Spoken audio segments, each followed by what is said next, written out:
여러분 안녕하십니까? 12월 10일 목요일 KTV 뉴스 시작합니다. 윤석열 대통령이 대국민 담화를 통해 지난 3일 있었던 비상계엄 사태에 대한 입장을 발표했습니다. 윤 대통령은 비상계엄 선포권 행사는 헌법적 결단이자 통치행위라며 사법심사의 대상이 아니라고 밝혔습니다. 이혜진 기자의 보도입니다. 윤석열 대통령은 긴급 대국민 담화를 통해 비상계엄 선포는 대통령의 헌법적 결단이자 통치 행위라고 말했습니다. 비상계엄 선포권 행사는 사면권 행사, 외교권 행사처럼 사법심사의 대상이 되지 않는 통치 행위라는 설명입니다. 윤 대통령은 이어 국정 정상화를 위해 대통령의 법적 권한으로 행사한 비상계엄 조치는 대통령 고도의 정치적 판단이라고 밝혔습니다. 이런 비상계엄은 국회의 해제 요구만으로 통제할 수 있고 국회의 해제 요구를 즉각 수용했다고 윤 대통령은 말했습니다. 이번 계엄 선포와 관련해 법적 정치적 책임을 회피하지 않겠다고 국민에게 이미 말씀드렸다며 탄핵이든 수사든 당당히 맞서게 했다고 했습니다. 윤 대통령은 이와 함께 비상계엄 준비는 김용현 국방부 장관하고만 논의했고 대통령실과 내각 일부 인사에게는 선포 직전 국무회의에서 알렸다고 말했습니다.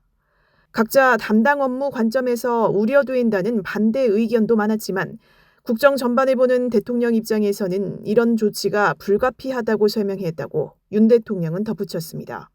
국회 병력 투입과 관련해선 계엄 선포 방송을 본 국회 관계자와 시민이 대거 몰릴 것을 대비해 질서 유지를 하기 위한 것으로 국회를 해산시키거나 기능을 마비시키려는 건 아니었다고 말했습니다. 윤 대통령은 이어 공직자들에게 엄중한 안보 상황과 글로벌 경제 위기에서 국민의 안전과 민생을 지키는 일에 흔들림 없이 매진해달라고 당부했습니다. 국민에게는 짧은 시간이지만 이번 계엄 사태로 놀라고 불안했을 것이라며 사과를 전했습니다. KTV 이혜진입니다.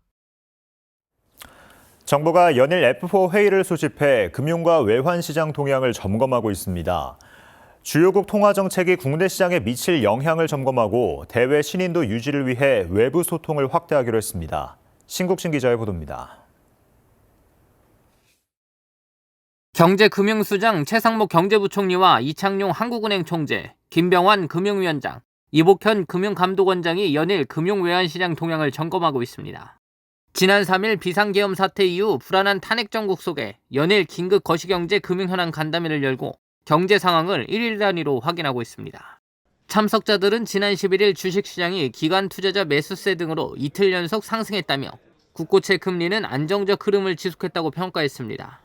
하지만 앞으로 정치 불확실성과 미국의 기준금리 결정 등 대내외 불확실성이 여전하다고 평가하고 경제 금융 상황 점검 TF 등을 통해 24시간 모니터링 체계를 유지하기로 했습니다. 정부는 필요에 따라 시장 심리를 반전시킬 수 있도록 충분히 대응하고 한국은행은 환매 조건부 증권 매입으로 유동성을 무제한 공급하기로 했습니다. 참석자들은 새벽에 발표된 미국 11월 소비자 물가지수가 시장 전망치에 부합한다고 평가하고 주요국 통화정책이 국내 금융외환시장에 미치는 영향을 점검했습니다. 정부는 최근 상황이 대외 신인도에 영향을 주지 않도록 적극적인 소통을 이어가고 있습니다. 최상목 경제부총리는 니온게이자의 인터뷰를 지난 11일 진행했고 이창용 한국은행 총재는 이코노미스트 인터뷰를 통해 최근 국내 상황을 자세히 설명할 예정입니다. 김병환 금융위원장도 주한 영국 대사를 면담하고 최근 상황이 대외 신인도에 영향을 주지 않도록 설명했습니다. 정부는 또 소상공인과 부동산, 건설업계 등에도 현재 경제 상황과 정부의 시장 안정 노력을 적극 설명할 계획입니다. 한편 최 부총리는 최근 주한 미국 상공회의소에서 한국의 경제에 대해 장기적으로는 전혀 걱정이 되지 않는다고 평가하는 등 우리 경제 펀더멘털에 대한 해외 신뢰를 재확인했다고 덧붙였습니다. KTV 신국진입니다. 조태열 외교부 장관은 우리 정부가 현재 한일 관계 기조를 유지하면서 일관되고 연속성 있게 외교 정책을 추진해 나갈 거라고 밝혔습니다. 조 장관은 어젯밤 이와야 다케시 일본 외무대신과 통화를 하고 현재 국내 상황 및 한일 관계 등에 대해 의견을 교환하며 이같이 말했습니다.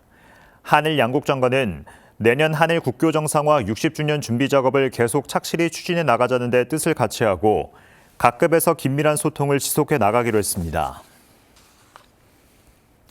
과학기술정보통신부가 어제 오후부터 계엄 관련 정보 공유로 위장한 해킹 메일이 대량 유포되고 있다며 각별한 주의를 당부했습니다. 해킹 메일을 클릭할 경우 악성 프로그램 설치 또는 유해 사이트 접속으로 민간 정보가 탈취되거나 연쇄적 사이버 침해 사고가 확대돼 피해가 더 커질 수 있습니다.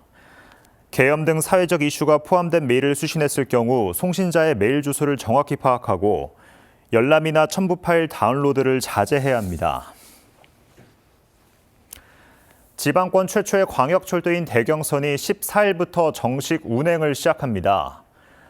최고속도 100km인 대경선은 경북 구미와 대구 경산을 잇는 광역철도로 구미역에서 서대구역까지 37분, 동대구역에서 경상역까지 11분 만에 이동할 수 있게 됩니다. 특히 평일 출퇴근 시간대에 19분 간격으로 운행되며 대경선 개통에 맞춰 대중교통 광역 환승제에 광역철도도 포함돼 이용객은 환승 할인을 받을 수 있습니다. KTV 뉴스를 마칩니다. 저희는 내일도 국정 소식을 한 걸음 더 빠르게 전해드리겠습니다. 함께해 주신 여러분 고맙습니다.